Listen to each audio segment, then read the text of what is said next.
Hola, buenas tardes. Bienvenidos a este webinar de Lead Learning, donde vamos a hablar del riesgo tecnológico y su impacto en negocio.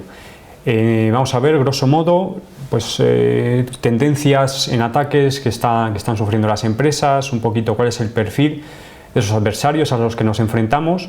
Muy importante, cuáles son las consecuencias en negocio, que los responsables, los profesionales en materia de seguridad informática y transformación digital, en definitiva, tienen que ser muy conscientes de ello. Y finalmente, pues también una serie de recomendaciones o estrategias a seguir para intentar mitigar esas amenazas. En cuanto al funcionamiento del webinar, la exposición tendrá una duración aproximada de unos 30 minutos y posteriormente pues podréis trasladarnos las preguntas que tengáis. Para ello tendremos unos 15 minutos y bueno, pues en definitiva os animamos a que una vez finalice ese periodo de exposición de 30 minutos, pues que aquellas inquietudes que podáis tener nos las comentéis. En cuanto a mi presentación, mi nombre es José Antonio Rubio. Aquí os pongo pues algunos detalles de mi biografía profesional. Soy el director de Relaciones Institucionales en ITSMF España. ITSMF es una gran asociación de profesionales en materia de gestión y gobierno de tecnologías de la información, donde uno de los topics que se trata es efectivamente la seguridad informática. También tengo esa responsabilidad en la Universidad de Juan Carlos, tocando también la parte de privacidad. Y desde AENOR hay un subcomité, que es el subcomité 27, donde se trata toda la normalización relativa a seguridad de la información, y en la misma pues soy el coordinador del grupo de trabajo 4 sobre controles de seguridad y servicios y del grupo de trabajo 5 sobre gestión de identidades y tecnologías de privacidad. Aquí también podéis ver mi dirección de correo y mi cuenta en LinkedIn, y bueno, pues encantado también de que pues os pongáis en contacto conmigo cuando queráis, ¿no? Un poco en cuanto a la agenda de los puntos que vamos a ver. En primer lugar, una introducción, como comentaba antes. En segundo lugar, algunos ejemplos de impactos en negocio, es decir, ataques que se han producido y pues cuáles han sido las consecuencias que han tenido en sus respectivas organizaciones. Y finalmente, y en verdad la parte más importante, estrategias. Qué buenas prácticas, qué ideas, qué reflexiones podemos llevarnos para que en el día a día de nuestra organización pues intentemos que la seguridad pues que gane un grado más en madurez. Para empezar, tenemos que ser muy conscientes de que la era digital, y ahora es un término que se está usando mucho, quizá demasiado, la transformación digital está muy aunada, está muy enlazada con la seguridad informática. Hasta hace poquitos años, la principal preocupación que teníamos es esta que vemos aquí, de que teníamos que definir cuál era nuestro perímetro de seguridad. Pero ahora mismo pasamos a este otro contexto donde tenemos que definir cuál es nuestra identidad o identidades de seguridad. Es decir, pues hace años teníamos una infraestructura, una serie de sedes y teníamos que protegerlas de la mejor forma posible. ¿Qué es lo que ocurre? Pues que ahora tenemos miles, si no millones de dispositivos de usuarios y por tanto ese perímetro de seguridad se desdibuja y es muchísimo más complicado para los profesionales de este campo pues cómo prevenir de que esos dispositivos, en definitiva esa información de negocio, pues se vea afectada por ataques. Aquí también os pongo algunos datos que creo interesantes, cómo al final la seguridad impacta y mucho en el campo de la transformación digital. Por ejemplo, tenemos que el 51% de las empresas considera que uno de los grandes retos que tiene por delante es precisamente el reto de la seguridad. Por tanto, vemos que se les está dando una importancia significativa. De igual modo, el 61% de los CEOs indica que las posibles brechas de seguridad, todo lo relativo a seguridad de la información, puede ser una de las mayores amenazas que imposibilite el que ellos puedan alcanzar los objetivos de negocio, objetivos de mercado que se hayan propuesto. Y también muy importante, el 78% de las organizaciones considera que los retrasos que han tenido o que tienen para trasladar sus datos de negocio, sus servicios a la nube, precisamente ese retraso se debe a las consideraciones en materia de seguridad de la información.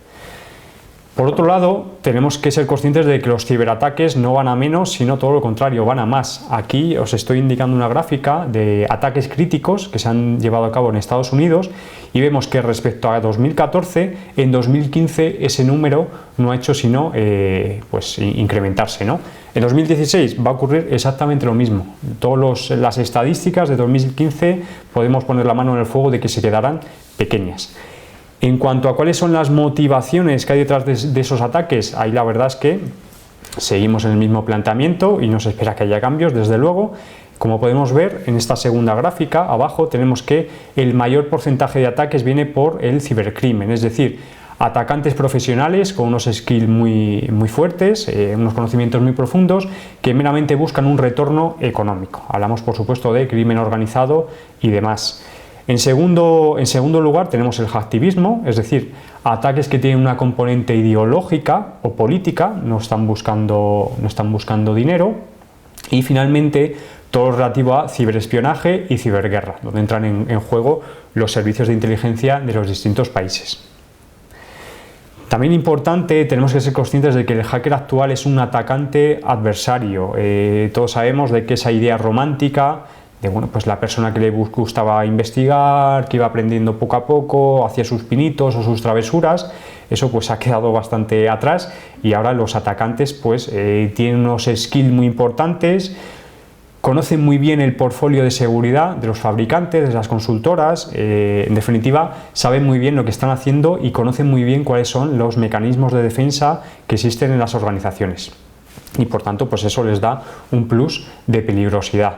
De igual modo, hay una mayor disponibilidad de herramientas avanzadas y empresas especializadas. ¿Qué queremos decir con esto? Por un lado, mayor disponibilidad de herramientas. Como todos sabemos, los atacantes que son capaces de crear sus propias herramientas, que son capaces de descubrir vulnerabilidades, son los menos. Podemos hablar de un 5%, un 10% como muchísimo, pero el resto, ese 90%, tienen conocimientos profundos, pero no llegan a ese nivel de ser investigadores en materia de seguridad o inseguridad. ¿Qué es lo que ocurre? Que aunque no son capaces de llevar a cabo esos descubrimientos, sí tienen a su disposición herramientas que pues bueno, les van a permitir lanzar ataques muy sofisticados contra las organizaciones.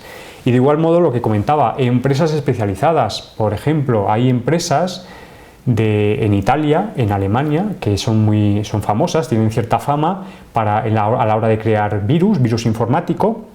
Por tanto, bueno, pues tenemos atacantes que se están intentando dotar de una cierta legalidad, por así decirlo, y son capaces de crear pues, productos de inseguridad muy sofisticados. ¿Quiénes son en definitiva esos adversarios que vamos a enfrentar? Pues lo que comentaba, hacktivistas, en primer lugar, en cuanto a esos ataques con una motivación ideológica, política, crimen organizado, que estábamos viendo que estaba sobre el 60%, casi el 70%, y servicios de inteligencia que, bueno, pues que tienen un porcentaje de aparición un poquito menor. También muy importante, y esto es algo a considerar también para que seamos capaces de trasladarlo a negocio, a nuestras áreas de negocio. Por fin parece que se empieza a entender que los riesgos técnicos no son meros riesgos tecnológicos, sino que son riesgos de negocio, son riesgos globales. Aquí os estoy mostrando una gráfica del Foro Económico Mundial, en el cual, pues, en su informe de riesgos globales de 2015, veíamos que, y aquí lo estamos mostrando, que los ciberataques se están poniendo al mismo lugar, con el mismo grado de importancia que otros riesgos globales, como pueda ser, por ejemplo, la escasez de agua, el desempleo o la crisis, desempleo, en definitiva. Los dirigentes, las altas instituciones, como por ejemplo es el Foro Económico Mundial, empieza a considerar de verdad el riesgo tecnológico y el tremendo impacto que tiene en las organizaciones y en la economía y en la sociedad. Bien, pues una vez visto esta introducción, pasamos a la parte de impactos en negocio. Y aquí pongo un concepto que es muy importante, y es el de las disciplinas de valor en materia de seguridad. Para intentar explicarlo mejor. Las disciplinas de valor de una empresa, de una organización, pues pueden ser, por ejemplo, tener una mayor cercanía con el cliente, intento saber qué es lo que de verdad busca, le asesoro continuamente. Otra posible disciplina de valor puede ser la innovación. Mis clientes pues bueno, necesitan que constantemente les esté dando nuevos productos, nuevos servicios, que ofrezca cada vez más un plus pues bueno, en esa funcionalidad que me están requiriendo.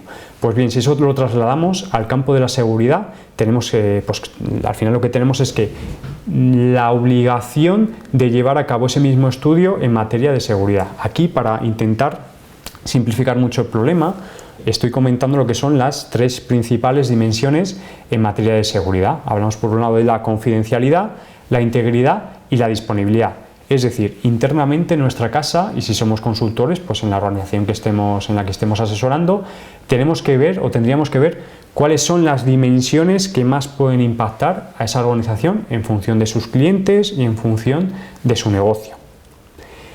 Y aquí os voy a indicar algunos, de forma sucinta, algunos ejemplos. Ashley Madison, en primer lugar, ya ha pasado ya un tiempo desde que ocurrió, pero creo que es un caso significativo. Reputación corporativa es lo que estoy indicando y, como veis aquí, marco el check de confidencialidad. ¿Por qué? Porque en definitiva, uno de los mayores requisitos de negocio de los clientes de Ashley Madison era precisamente la confidencialidad. Personas pues bueno, que estaban intentando tener contactos extramatrimoniales, o como queramos decirlo, y bueno, pues obviamente esa información de que ellos estaban usando ese servicio pues jamás tendría que salir a la luz, ¿verdad? Pues aquí estamos viendo de que en este caso concreto, para Ashley Madison, la dimensión de confidencialidad, esa disciplina de valor, era fundamental, y disciplina que se vio rota, como todos sabemos. Un ataque que tuvo lugar hace pocas semanas, hablamos del portal de empleo de Microsoft, y bueno, pues aquí derivado de un tercero, es decir, era un proveedor el que estaba gestionando y había llevado a cabo pues la configuración y demás de las bases de datos, pues no lo hizo de la mejor forma posible, y pues esto derivó en que atacantes podían entrar en esas bases de datos, por tanto violentar todo lo relativo a confidencialidad, y también podían escribir y por tanto corromper la integridad de esos datos. Aquí pues también estaríamos hablando de un impacto reputacional importante sobre Microsoft. Otro ataque que me parece, como os podéis imaginar, podríamos poner muchísimos ejemplos, pues bueno, algunos un poquito recientes.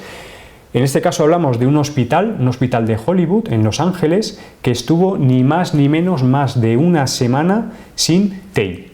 Todos sus sistemas informáticos estaban caídos, y esto derivó, entre otras muchas cosas, en que pues un porcentaje muy amplio de los clientes, en este caso de los pacientes, tuvieron que ser trasladados a otros hospitales de la zona.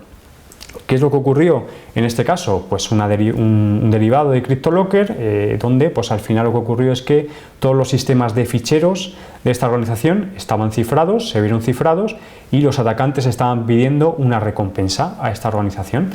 Al principio se hablaba de que la recompensa que estaban exigiendo estaba sobre los 3 millones de dólares, una cantidad bastante importante, y hace poquito el director general, el CEO de este hospital, pues bueno, vino a desmentirlo y indicó que el pago que habían hecho era de 17.000 dólares. No obstante, eso tenemos que sumarlo a todos los daños derivados de que una organización esté más de una semana sin PCs, sin bases de datos. En definitiva, un ataque, una incidencia muy fuerte en la parte de disponibilidad.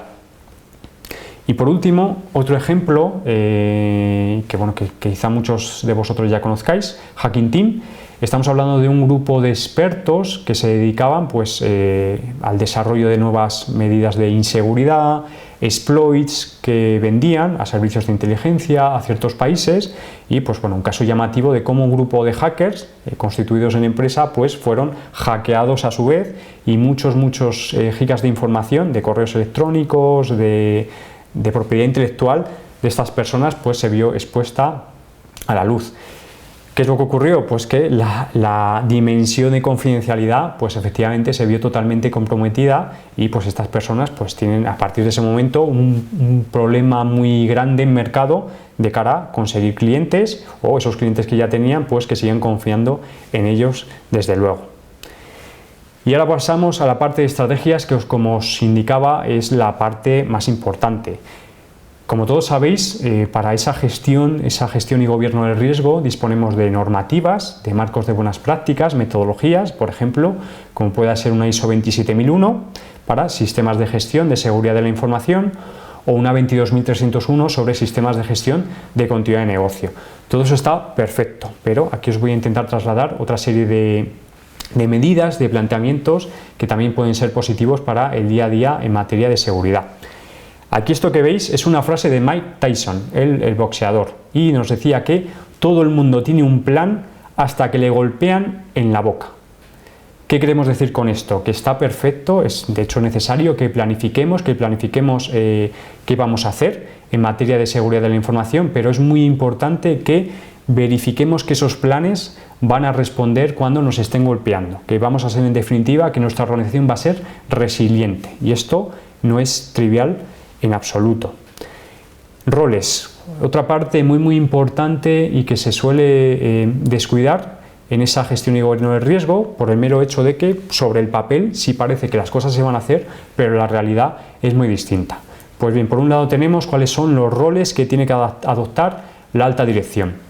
Y nos encontramos, por ejemplo, la supervisión de alto nivel de la gestión de riesgo corporativa, transmitir transparencia a los stakeholders, es decir, oye, estamos preocupados por la seguridad, estamos haciendo esto, esta otra iniciativa, revisar y aprobar la estrategia de TI. Por supuesto, el CIO es la persona que más sabe de TI en la organización, pero es la alta dirección quien tiene que revisar y aprobar esa estrategia. Obtener garantías independientes de que se alcanzan los objetivos de TI y se mitigan los riesgos. Además, como sabéis, pues en los últimos marcos, normas jurídicas y demás, pues empieza a hablar muy fuerte, tiene una presencia importante el principio de accountability. No solo tenemos que hacer las cosas, sino que tenemos que demostrar que las hemos hecho y las hemos hecho bien. Estar informados de los riesgos de TI. De nuevo, los riesgos de TI no son meros riesgos informáticos de esos frikis que están en el departamento de informática, sino que son riesgos de negocio. Por tanto, es la alta dirección que tiene que estar también pendiente de qué es lo que pasa. Y muy importante, aprobar los riesgos residuales de privacidad y seguridad. Es decir, quién es en definitiva el propietario del riesgo, de cada uno de los riesgos en la organización. Y tan importante es que en la última edición de la ISO 27001 se habla del rol de propietario del riesgo. Por tanto, la cúpula, los directores, tendrán que poner en definitiva más atención sobre esos riesgos porque ellos son los responsables. Y si ese riesgo se acaba materializando, tendrán que ser ellos los que respondan en primera instancia de por qué eso ha sucedido. Por otro lado, en cuanto al rol de director de informática, pues tiene que transmitir credibilidad hacia la alta dirección, ganar en visibilidad, elevarse a posiciones cercanas a negocio y, en definitiva, participar de forma estructurada en el comité de dirección. Como todos sabemos, pues en muchas organizaciones el director de informática, aunque está en el nivel directivo, pero no se le considera como tal. Acaba siendo un técnico de muy alto nivel, pero no está tan bien considerado o no está igual de considerado que un director de comunicación o un director financiero o de marketing. También muy importante, la necesidad de consensuar con negocio las capacidades necesarias y gasto en tecnologías de la información. De nuevo, el CIO no puede hacer lo que quiera, tiene que contar con la decisión, la opinión de la alta dirección. Y finalmente, consensuar qué procesos de negocio deben recibir dicha inversión. Aquí tenemos un rol muy importante que es el del DRO o CRO, es decir, el Digital Risk Officer o el Chief Risk Officer, que viene a ser pues, ese rol, esa persona que media entre el director de informática, entre los riesgos tecnológicos y la alta dirección. ¿Y cuál es su rol? Pues lo que aquí indicamos, llevar a cabo ese proceso de toma de decisiones sobre los riesgos derivados del uso de la TI. Muy importante el factor humano. Aquí, ¿a qué nos estamos refiriendo? Por un lado, que seamos capaces, la necesidad de conocer el negocio. Todos los usuarios tienen que saber a qué se dedica su organización y cuáles son los riesgos que se derivan en materia de seguridad. Esto puede parecer trivial, pero bueno, pues que algo que se tendría que dar por descontado, pero haríamos bien en darle una vuelta porque no siempre es así. De igual modo, que seamos capaces de transmitir pasión y compromiso con la seguridad. Es decir, que que no hagamos que la seguridad sea un silo y que ese silo esté dentro del silo del departamento de informática, que nos comuniquemos continuamente con las áreas de negocio, que recibamos su feedback, que recibamos sus preocupaciones y, en definitiva, también que les podamos transmitir esa pasión y que se involucren. Difundir noticias y premiar a los fans, pues por ejemplo, noticias sobre el sector, si estamos en el sector banca, pues oye, qué es lo que ha pasado en otras organizaciones en esta materia. Premiar a los fans, pues desde noticias en el portal interno de que un compañero pues ha descubierto algún tipo de incidencia o bueno, alguna iniciativa, pues bueno, que podamos en definitiva premiar a esas personas que nos están apoyando. De ahí derivado el que establezcamos canales de ideas y lo que pongo ahí que es muy importante, los cafés. La necesidad de hablar continuamente con las áreas de negocio. ¿Por qué? Necesitamos, por un lado, que sepan qué es lo que hacemos nosotros, que vean, pues bueno, que les transmitamos también esos riesgos, esas necesidades que nosotros identificamos y a su vez que nos den información sobre lo que están haciendo ellos, cosa que de otra forma quizá no nos enteremos o nos enteremos demasiado tarde. ¿Hasta dónde he de invertir? Aquí, de nuevo, ¿es necesaria una inversión económica? Por supuesto, pero tenemos que saber que siguiendo la ley de Pareto, o más que siguiendo, que podemos aplicar la ley de Pareto, que nos viene a decir que el 20% del esfuerzo deriva o acaba implicando el 80% de los resultados. Es decir, hay mecanismos, hay medidas, hay acciones que podemos implantar y que nos van a hacer que el nivel de madurez de nuestra organización en materia de seguridad crezca muchísimo. Mitigación a nivel empresarial. Tenemos que ser conscientes de que los riesgos a que estamos expuestos no son riesgos, no son amenazas para el departamento de informática, son amenazas para toda la organización. Por tanto, la mitigación se tiene que dar desde un nivel holístico, a nivel empresarial. ¿Esto qué significa? Que los equipos de respuesta tienen que ser multifuncionales, tenemos que contar por supuesto con gente, con profesionales del Departamento de Tecnologías de la Información, pero también del Departamento de Comunicación, legal, inclusive de otras áreas de negocio. Aquí hago una pregunta, ¿sabemos cómo reaccionar o a quién contactar? Esto lo que viene a decir es que esos planes de mitigación, de respuesta, tienen que ser súper simples, si no, nos vamos a encontrar con muchos problemas. Y por supuesto, la revisión continua de los riesgos de negocio que están asociados a la tecnología. Y esto pasa, como veíamos antes, de sentarnos con una periodicidad, si puede ser cada semana, tomando ese café, aunque sea 10 minutos, 15 minutos, pero bueno, pues transmitir esas inquietudes y cuando necesitemos una reunión más formal, pues por supuesto tenerla, pero que desde luego esa revisión de los riesgos de negocio asociados a la tecnología se dé constantemente. Muy importante también que seamos capaces de prevenir el shadow IT, es decir, la compra de servicios de productos en materia de tecnología de información por parte de las áreas de negocio y al final pues hablamos de servicios y productos que el área de TI desconoce o acaba sabiendo que existen, que están en la organización cuando se ha producido algún tipo de problema. ¿Por qué? ¿Cuáles son los principales factores que hacen que ocurra, que tenga lugar ese shadow IT? Pues aquí estamos indicando algunas de ellas. Políticas de tecnologías de la información muy complejas. Al final queremos a veces desde el área de TI pues hacer políticas y procedimientos muy estrictos y eso tiene un lado negativo y es que las áreas de negocio, los usuarios van a intentar por todos los medios trampear, saltarse esas políticas. En muchas ocasiones contamos con software desfasado, los usuarios se quejan, una falta de soporte y, fundamental, una falta de catálogo de servicios. Necesitamos que los usuarios sean conscientes de cuáles son todos los servicios que les está proporcionando el área de tecnologías de la información. ¿Vale? En esa misma línea, follow the money. ¿Qué queremos decir con esto? Y esto es un más, es casi que algo obligatorio.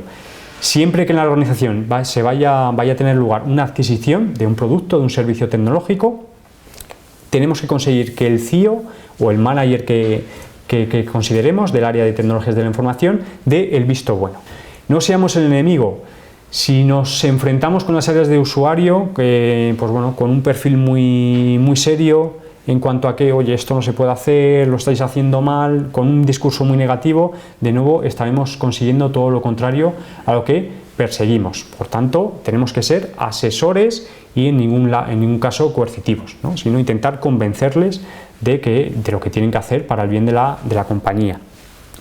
No desafiar la ley de la gravedad, y esto viene a significar pues, que si llega un momento, si llega el caso de que hay áreas de negocio de que pues, han decidido que sí o sí van a optar por usar servicios públicos de cloud, pues ahí lo que tendremos que hacer nosotros es no obligarles a tomar la decisión contraria, sino en esa misma línea asesorarles para que ese experimento pues, no salga todo lo mal que pudiera salir. Y también tener una política de puerta abierta. Asesorar continuamente y decir a esas áreas de negocio que estamos a su disposición y que, bueno, que si dentro de X tiempo cambian de opinión, que serán recibidas con los brazos abiertos y que por tanto no les vamos a estar echando en cara, lo estás haciendo mal, ¿no? Sino pues eso, lo que comento de tener una política de puerta abierta de forma constante. También algo a considerar. No tenemos que esperar todo de la tecnología. La tecnología es importante, por supuesto. Sin tecnología muchísimas cosas, de hecho es que no seríamos capaces de hacerlas. Ahora bien, eso no quita de que seamos conscientes de que o tenemos un marco del control por debajo o tenemos una visión de cuál es la seguridad que necesita nuestra empresa, o si no, eso no va a funcionar. Ejemplos, como todos sabemos, pues hace ya algún tiempo pues tuvimos unas vulnerabilidades en OpenSSL, es decir, el cifrado pues no era tan robusto como se podía esperar. También muy importante la inseguridad por diseño, y aquí os pongo el ejemplo del protocolo Mickey-Escape. Hablamos de un protocolo, de un mecanismo de cifrado que diseñó el Reino Unido, el gobierno del Reino Unido, que servía para cifrar las llamadas telefónicas. ¿Qué es lo que ocurrió? Que lo vendían como lo más de lo más, un protocolo súper seguro, pero tenía una puerta trasera. Por tanto, tenemos que ser conscientes de que hay tecnología que es insegura por diseño. De igual modo, en esa misma línea, pues también recientemente tuvimos noticias de que las fuerzas y cuerpos de seguridad de Holanda y Canadá habían sido capaces de romper el cifrado militar de dispositivos BlackBerry. Por tanto, de nuevo, tenemos que saber hasta qué punto podemos confiar o no en este tipo de tecnología. Y pues otra cuestión importante, el uso de las VPNs. Tenemos muchos ejemplos de cómo una VPN deja de ser eficaz en el momento en que el cliente, el dispositivo, está infectado. ¿Vale? Por tanto, otra idea que considero importante, no esperar todo de la tecnología. La seguridad se crea o se pierde en la fase de diseño. Esto es algo que cuesta muchísimo de ver y cuesta muchísimo convencer a la gente para llevarlo a cabo, pero de verdad que es fundamental. Esto se traduce en la necesidad de contar con tiempo y presupuesto para los requisitos de confianza, es decir, los requisitos de seguridad, privacidad y, por ejemplo, autenticación. Algo que no se suele hacer, el considerar la existencia de antipatrones, es decir, clarificar casos de uso negativos para su posterior verificación. No solo tengo que tener muy claro qué es lo que se espera de ese diseño, de ese producto o servicio, sino también clarificar desde el primer momento qué es lo que nos espera y qué consideraciones, qué contextos de inseguridad jamás se pueden dar. Si he sido capaz de identificar esos escenarios, posteriormente seré capaz de verificar qué es lo que se ha hecho al respecto. Por tanto, muy importante la identificación de antipatrones.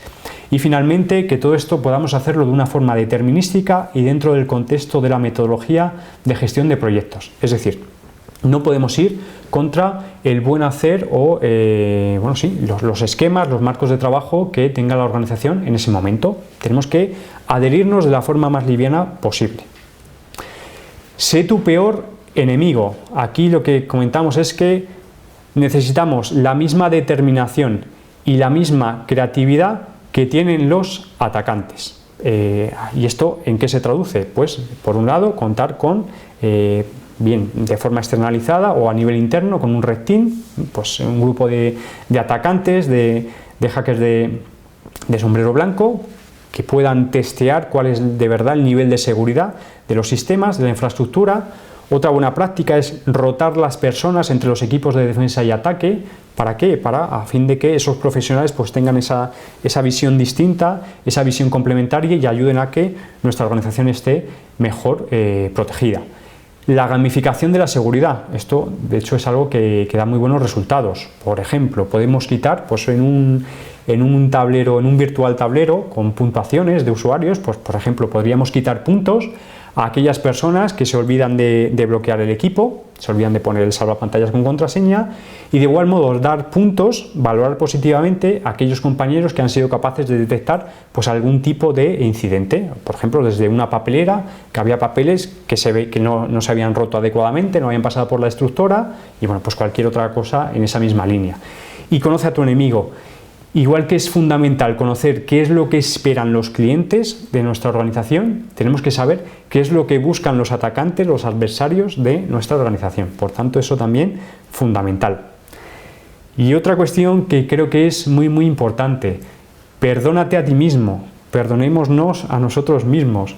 ¿Esto qué quiere decir? Que tenemos que ser conscientes de que vamos a ser atacados, lo queramos o no. Llegará un momento, si no ha llegado ya, en que pues, nuestros sistemas serán violentados. ¿En qué nos tenemos que centrar? En lo que pongo aquí: recuperación, recuperación y recuperación. Tenemos que ser conscientes de lo que indicaba, tenemos que dar por hecho de que ese ataque se va a producir, y nos tenemos que centrar en qué es lo que haremos a partir de ese minuto o de ese primer segundo para que las cosas se arreglen. Como buenas prácticas, buenas ideas, pues por ejemplo, minimizar proactivamente el efecto que tendrán las brechas. Por ejemplo, puedo cifrar información, puedo cifrar carpetas donde haya datos de negocio importantes, o la minimización reactiva al efecto que tienen las brechas, desde pues qué es lo que voy a comunicar al mercado, a prensa, para intentar que el daño reputacional no sea muy elevado, qué es lo que voy a trasladar desde el primer minuto a mis clientes. Bueno, pues en definitiva, qué acciones se nos ocurren para actuar reactivamente desde ese primer momento. Bueno, pues llegado a esta diapositiva, pues estamos por finalizada la exposición. Espero que las principales cuestiones hayan quedado claras, y como os comentábamos, ahora tenemos algunos minutos para preguntas, así que pues bueno, si nos queréis trasladar algunas de ellas. Ya tenemos algunas. Por ejemplo, aquí nos comentan: puedo entender que existan las empresas que se dedican a crear virus, pero has comentado que son legales o oficiales. ¿No deberían los gobiernos tomar cartas en el asunto? ¿Lo hacen? La verdad es que no, y me intento explicar. De hecho, algunos de los principales clientes de estas empresas son precisamente servicios de inteligencia y gobiernos. Por ejemplo, los servicios de inteligencia de Marruecos, pues históricamente, durante una serie importante de años, han externalizado, por así decirlo, el diseño de virus a empresas, pues en este caso, por ejemplo, alguna empresa italiana. Es decir, tenemos una empresa italiana con gente de un nivel muy elevado, que creaba un virus, y ese virus los servicios secretos de Marruecos los usaba para pues, lo que nos queramos imaginar. Por otro lado, también nos comentan: ¿puedes citar ejemplos de prevención de ataques por ingeniería social? Pues aquí yo diría que lo que es fundamental es la concienciación. Y aquí indico un matiz. En muchas ocasiones tenemos un defecto profesional, y es que nos dirigimos hacia las áreas de negocio, en definitiva hacia nuestros compañeros o clientes, si somos consultores, con la filosofía del miedo. Oye, ten cuidado porque te puede pasar esto, te puede pasar aquello, fíjate lo que le ha pasado a la competencia. ¿Ese discurso, ese diálogo está bien? Por supuesto, y de hecho no estamos mintiendo, es la realidad. Ahora bien, puede llegar un momento en que ese discurso pierda su eficacia. Puede estar bien, pues el primer año, el segundo año, pero ¿qué es lo que ocurre si pasado 2 años a nivel interno pues los usuarios no son conscientes de que haya habido ningún tipo de incidente grave en materia de seguridad? Mira, aquí nos están vendiendo la moto, nos dicen que puede pasar esto, puede pasar aquello, pero desde hace 2 años que recibimos la última píldora de concienciación y no ha pasado nada. Por tanto, si seguimos con esa visión, esa filosofía, estaremos perdiendo eficacia. ¿Qué es lo que tenemos que hacer? Darle la vuelta, considerar, oye, ¿cuál es el factor positivo, cuál es el factor diferenciador que vamos a conseguir si somos capaces de que nuestra organización, nuestros procesos de negocio funcionen de una forma más segura? ¿Puedes darnos otra pregunta que nos hace Fernando Manzano? Es que puedes darnos ejemplos de ataques reputacionales. ¿Y cómo reaccionar a ellos? Pues no diré el nombre, pero hace cosa de una semana, pues un gran centro comercial en España fue atacado y bueno, pues ahí el impacto reputacional, pues que duda cabe, fue importante. No solo porque esa empresa fue atacada y se supo, sino porque datos de la misma, pues existía la posibilidad de que fuesen accesibles y bueno, pues vamos, un estropicio bastante importante. ¿Qué es lo que tiene que hacer una empresa en ese momento? Muy importante la sinergia con el departamento, con el área de comunicación. A veces podemos también, pues con esa filosofía de ingenieros, pues estar muy centrados en lo nuestro, no ver esa interdisciplinaridad, pero los compañeros del área de comunicación de verdad que pueden ser un aliado muy importante y ya os digo, desde el primer momento y tenerlo planificado a priori, oye, en estos casos, ¿qué tipo de notas de prensa vamos a sacar? ¿Qué tipo de mensaje automáticamente vamos a lanzar por redes sociales? ¿Qué es lo que vamos a comentar a nuestros clientes? ¿Vale? Por tanto, una cuestión muy importante es esa sinergia entre el departamento de TI y el área de comunicación.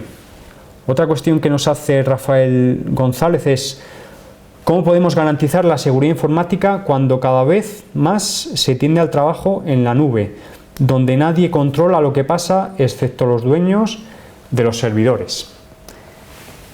Aquí, y seré un poco repetitivo, por un lado tenemos los marcos de control que al principio de la exposición, como veis, pues los he dejado de lado, pero los he dejado al lado por suponer que ya somos conscientes de la gran importancia que tienen, ¿vale? Y vuelvo a ellos. Puede haber organizaciones que digan, mira, yo no tengo dinero para certificarme, por ejemplo, en una ISO 27001, o porque soy incapaz de convencer a la dirección. Dicen, mira, es que no ven el retorno en términos de negocio, ¿no? Perfecto, no nos certifiquemos, pero eso no quita de que intentemos implantar de una forma, aunque sea parcial, un sistema de gestión de seguridad de la información. Si implantamos correctamente este tipo de marcos, también pues hay algunos otros marcos para la nube, estamos al final, y siguiendo ese principio de accountability, tenemos que hacer lo que esté en nuestras manos, ni más ni menos, pero eso sí, por tanto tenemos que contar con un marco de control e implantar buenas prácticas que nos digan, oye, ¿cuándo vamos a empezar a transferir datos en la nube? ¿Cuáles son los mínimos en materia de seguridad jurídica que tenemos que cumplir? Y bueno, ¿cuáles son las exigencias que vamos a trasladar a esos terceros? Y por otro lado, y muy importante, oye, ¿cuáles son las medidas, las exigencias en materia de seguridad informática? ¿Vale? Por tanto, diría que a nivel organizativo tiene que estar todo negro sobre blanco. Pues que tengamos una política de seguridad aprobada, que tengamos procedimientos aprobadas, instrucciones técnicas aprobadas, ahí tendríamos que contar con un comité de seguridad de la información y a partir de ahí, si hay un usuario que decide hacer pues, un uso ilícito de algún tipo de servicio o incurre en alguna mala práctica, pues insisto, esa responsabilidad caerá sobre ese empleado, pero no sobre la organización. También nos comenta María Montalvo, ¿qué datos son los más susceptibles de ser atacados en las empresas? ¿Suelen ir a por los datos de los trabajadores, recursos humanos? Pues a ver, como seguramente todos sepáis, pues hay un gran mercado negro donde todo está tasado. Es decir, y para esto hay informes, ¿no? Podemos llegar al siguiente, a este grado de granularidad. Existen informes, insisto, está tabulado cuánto vale, por ejemplo, un registro de una persona con datos de salud en Estados Unidos. ¿Cuánto vale ese mismo registro en Europa? Que no estamos hablando de un registro de una persona con sus datos de salud, sino que son menos datos, pues por ejemplo, datos que se puedan haber interceptado o robado de un sistema de recursos humanos, pues de nuevo eso está tasado. O sea, por tanto diría, todo tiene un precio. Ahora mismo, y es también de sentido común, los registros con datos médicos están casi que el triple de valorados en mercado negro que un registro con información normal de recursos humanos, donde meramente pues esté el nombre, apellidos, cuál es el perfil profesional, bueno, toda esa serie de datos. Y bueno, pues aquí otro compañero, Fernando Manzano, nos comentaba el tema de los insiders, que efectivamente pues sí es otra cuestión a considerar. Creo que un poquito por dar la foto global diría lo siguiente. Ahora mismo hay no es una ruptura de paradigma ni mucho menos, pero hay muchas organizaciones que ya dan por hecho de que se cuenta con un sistema de gestión de seguridad de la información. Es decir, en nuestra organización hemos implantado una serie de medidas, de buenas prácticas y de controles técnicos, organizativos y jurídicos, ¿vale? ¿Qué es lo que ocurre? Que las grandes organizaciones se dan cuenta de que aún así, pues que hacen las cosas bien, por supuesto, pero aún así la foto es muy mejorable. Por tanto, necesitan de otras buenas prácticas, otros consejos y donde entra mucho la parte de creatividad. Para esto, yo os diría que algunos de los enfoques que he intentado trasladaros pues pueden ser valiosos. Y por otro lado tenemos la pyme, la empresa en definitiva que no tiene muchos recursos y dice, mira, yo es que me dedico a lo que me dedico y yo no puedo quitar tiempo de mi negocio, de la búsqueda de clientes, el desarrollo del servicio que sea, y por tanto para mí la seguridad es marginal. Ahí se empieza a hablar de conceptos de Agile, de Lean, al final, y siguiendo ese concepto que decía de Pareto, soy capaz de identificar dentro de esos conjuntos, de esos marcos de buenas prácticas, soy capaz de identificar el 20% que de verdad va a sumar, que de verdad, pues oye, dice, mira, tengo que invertir dinero, tengo que invertir tiempo, pero que de verdad, que tenga un retorno desde el primer día, ¿no? Pues ya os digo, es otro enfoque, otra visión que se está dando ahora mismo en mercado y que es interesante y por tanto, pues bueno, también como reflexión final, el que seamos creativos, que hablemos mucho con negocio, que de verdad sepamos a qué se dedica nuestra organización y ya os digo, idear cosas, cómo involucrar a los compañeros y bueno, pues siguiendo un poquito las ideas que os he comentado. Sin más, me despido aquí, comentaros por supuesto que me tenéis a vuestra disposición, tanto en las coordenadas de correo que os decía, como por LinkedIn, y bueno, pues un placer haber estado con vosotros esta tarde. Hasta luego.